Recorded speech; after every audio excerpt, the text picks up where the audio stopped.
Ano bang pinagmalaki mo? Ano pinagmamalaki mo? Hindi ko, wala. Hindi, ano pinagmamalaki mo? Pumunta kami dito para tumulong at i-promote yung koron. Ano ka naman mo?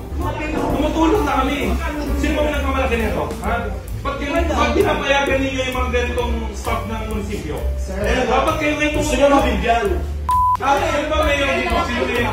Tignan nyo nga, Mayor, nandito po kami para tumulong. Hindi, gusto lang namin iklaro. Ano po ba ang tama? Sangayon po ba kayo sa ginawa niya na pinahiya niya kami? Kumikita pa ako dyan sa pagbablog na yung pack na yan? May pinost pa akong video, nakalive lang ako. Kumikita ba yun? Akin na po, promote ang Palawan. Kaya nga, ngayon, ikaw pa po. Lalo ka sa mga ugali mo. Mayor, masisira ka dito. Nandito po kami. Ang yabang Ano? Ang yabang mo. Ang yabang na pagbumuka.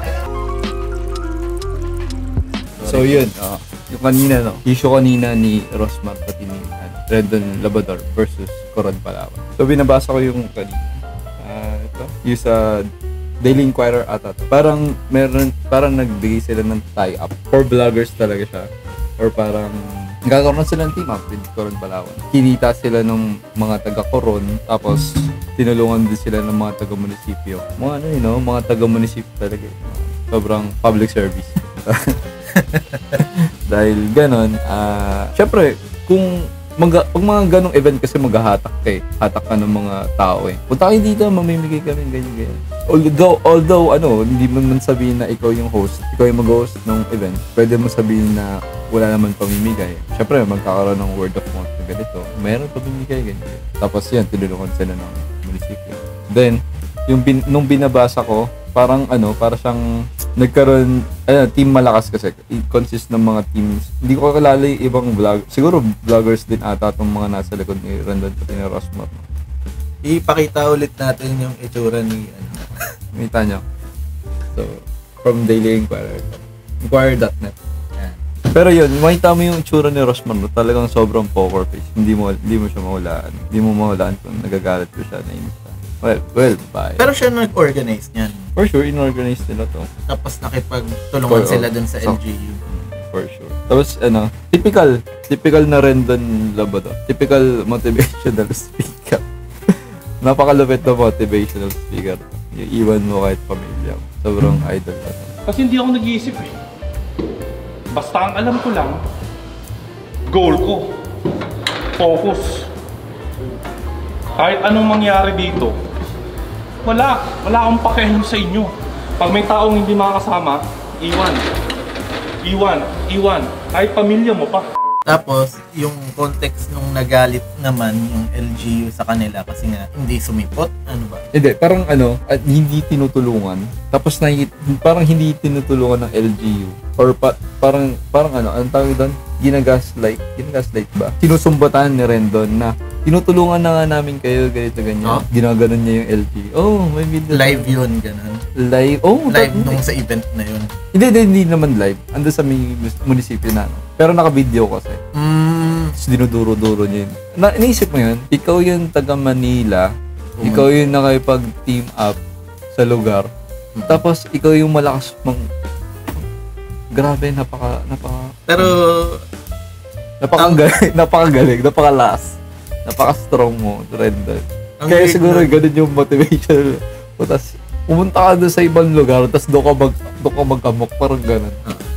Napakalapit niya. Sobrang lapit niya. Hindi ko alam kung ano ba yun, talaga ba siyang kasi mostly ganyan yung mga vloggers ganyan yung nila, ganyan yung idea nila.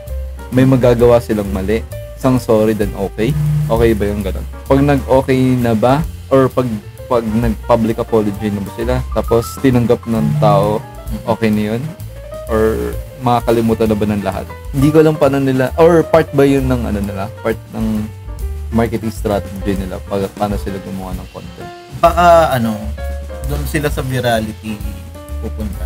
Gusto nila mag-viral. Knowing Rendon din. Shoutout sa'yo ate, hindi mo deserve yun. Deserve ni Rendon yun. Talagang kinukudaan. Ayan. Suntukan daw sila na Rendon. Suntukan with Rendon kay ating LG. Ano pinagmamalaki mo? Ayun. Mamalaki. Ano pinagmamalaki mo? Ano pinagmamalaki mo? pakinggan yung sinabi ah. I-video mo, i-video mo. Sinabi nyo lang mga taga-koron para sa vlog-vlog nyo at sokmed. Dismayado dahil naghintay sila ng isang oras at gutom. At lalong ginamit yung mga staff Wait. para mag-assist sa inyo. Boses niya na to? Rosmar? Nag-abot ako ng 3,000 last money ko na yun kanina. Ano ba pinagmamalaki mo? Boses ni Rosmar yun? Siguro ngayon ko. Sino kaya dito? Ha? Porket hindi ka nabigyan? Ay, hindi Pumunta kami dito para tumulong at i-promote yung koron. Ang kapal naman ng mukha mo. Ino, para i-promote yung koron. Bobo ka ba? Ha? Ba't pinapayagan ninyo yung mga ganitong staff ng munisipyo? Ba't kayo ngayon Gusto niya mabigyan. Di ba? Gusto ko tuloy ano? Hindi naman daw sila bigyan. Gusto ko tuloy malaman kung first time lang ba nila nagkoron. Hindi ko mga bobo itong mga friends. Nandito po Ayun, tinawag ito yung mayor. Mayor. Promote ang police. Kaya sila, no? Nagbigay ako ng 3,000. Oo nga, teka lang. Sino po yung mayor dito? Tapos gusto yung mabigyan. Mayor. Wait, ang tanong niya, sinong mayor Na ganito dito? pong klase ng mga Parang tao ang pumunta nalasan ng sa restaurant. munisipyo ninyo. Asa yung manager? Ano, nag-aantay ka ng lagay? Hindi po. Oh, ba't ganun? Ito, Kailangan mag-coordinate dito bago namin gawin yun. Kaya kung ako nag-assist, ba't ko na namin bigyan Lugar nila yan? Bakit Eh, para sa ganyan? mga kapambahay, hindi ko ba? Naglilingkod ka rito, diba? Ikaw, content mo na nga lang yung lugar. Taga-munisipyo. Bakit mas una kayong lagyan, ganon? Hindi po ganun. actually yan, yung nakikita mo yung body language niya.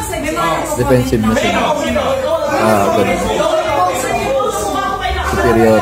Sorry, wala silang Tignan mo, context parang kasi si naka-flash sa screen yung Ay, hindi naman pa. Kasi pinapanood namin yung video. Nagwawala sila sa mga. Wala ako idea eh. Ngayon ko pala napapanood. Lalakas ang boses nila, ano? Kapal ng mukha. Sir, pwede ko magsalita? Parang dinala nila yung Maynila. Hindi, gusto lang Dinala namin nila yung ikaw. Maynila Ano sa po, koron. tama? Sangayon po ba kayo sa ginawa niya na pinahiya niya kami? Hindi kami galit sa lahat ng tao. Pinahiya siya. Dahan-dahan lang po. Wala kayo ah, sa nag-post lang. Hindi namin bigyan namin. Sa nag-post lang. Nakaka-renage, lahat po kami kasali sa ilalim. Isa lang. Isa lang. So, dahan-dahan lang po. Yeah, sa Ben. Feeling ko deserve nila eh. Ito kami. Yung ginawa nila. Pumunta kami dito dahil Deserve nila yung mabansa ko. Lupit eh, no? Sinabi pa ni Rendon na para i-promote ang koron. Puta, kahit wala Sikat na ka, sikat yung koron. kahit wala ka, Rendon, kung nanonood ka, no? Kahit wala ka dito sa, ano, kahit wala ka sa mundo, sikat ang koron. Hindi ka kailangan ng koron. Puta, para i-promote mo, parang, ay, Boy, kahit 5 years old, alam yung koron eh. Yung nasan eh. Hindi, feeling ko first time lang. Hindi ko alam kung first time nila, kaya para mag-ganun sila. Oh, Sobrang smart. tahimik ng Palawan, tapos ganun. Rosmar napaiyak sa nangyari.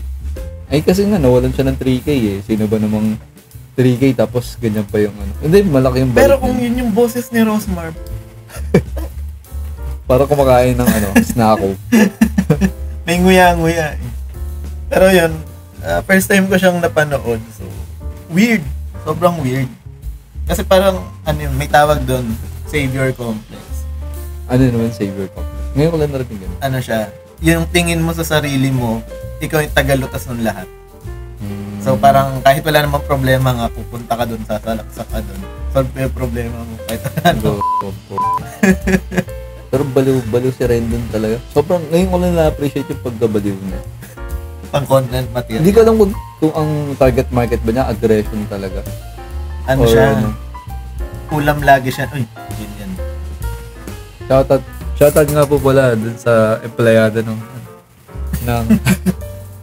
dating empleyado ng gobyerno. Uy, dati.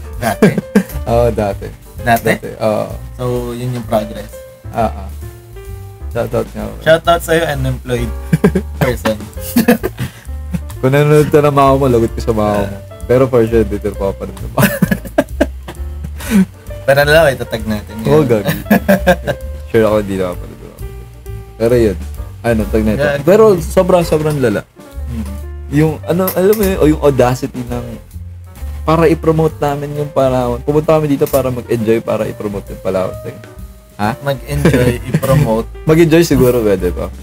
Pero yung... Enjoy content talaga yung habol nila. No? Kahit naman, I mean, content, pero mag-enjoy sila sa paggawa siguro. Content, pero iba kasi yung ano nila, aggression talaga yung Enjoy silang gumawa ng pera doon. Yung ipupuhunan nila sa pagtulong ko, no, ang laki nung balik doon sa kanila.